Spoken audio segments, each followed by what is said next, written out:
Hi friends, కొండతేనె తీయడానికి అయితే వెళ్తున్నాము. ఈ వీడియోని అయితే లాస్ట్ వరకు అయితే చూడండి. కొండతేనె అనేది పర్వత ప్రాంతాల్లో, అడవుల్లో, రాళ్ళ కింద గానీ సహజంగా తేనెటీగలు గుల్లగా నిర్మించుకుంటాయి అన్నమాట. ఇక్కడ కనిపిస్తుంది అయితే మనోడే. ఇప్పుడు ఈ తేనె తీయాలంటే గానీ ఈ రాళ్ళ కింద అయితే తేనెటీగలు నిర్మించుకున్నాయి. ఇప్పుడు ఈ తేనెటీగలు గుళ్ళను అయితే తీస్తున్నాం అనమాట.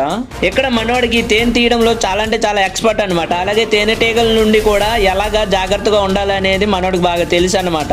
ఇప్పుడు మీకు కనిపిస్తుంది కదా, ఇప్పుడు చూడండి ఫ్రెండ్స్. మావాడు ఇప్పుడు ఏం చేస్తున్నారో చూస్తున్నారు కదా. ఎప్పుడైనా తేనె తీసే ముందు తేనె పురుగులపై అయితే మనం వాటికి హాని కలిగించేలా ఉండకూడదు. అప్పుడు ఆ తేనెటీగల నుంచి మనం సేఫ్ గా ఉంటాము. ఫ్రెండ్స్, ఈ వీడియోలో మీరు చూడొచ్చు ఈ తేనె పురుగుల నుంచి ఎంత సేఫ్ గా ఉన్నామనేది. ఫ్రెండ్స్, కొంతమంది అయితే కొండ తేనె తీసే ముందు అగ్గి లేదా పొగ పెట్టి తేనె పురుగులు అయితే తరిమేయడానికి చూస్తారు. అలా చేస్తున్నప్పుడు మనపై అయితే ఆ తేనె పురుగులు అనేవి దాడి చేస్తాయి. సో ఫ్రెండ్స్, ఇక్కడ చూస్తున్నారు కదా మేమైతే ఎలా మేనేజ్ చేస్తున్నాం అనేది. ఫ్రెండ్స్, కొండ తేనె అనేది స్వచ్ఛత, పోషకాలు, ఔషధ గుణాలతో కూడిన ఒక అద్భుతమైన సహజ ఉత్పత్తి. తేనె చూసింది మాత్రం మేమే అనమాట. కానీ మా వాళ్ళకి చెప్పామన్నమాట, తేనె తీసిమంటే చాలా అంటే చాలా జాగ్రత్తగా తీసిచ్చారనమాట.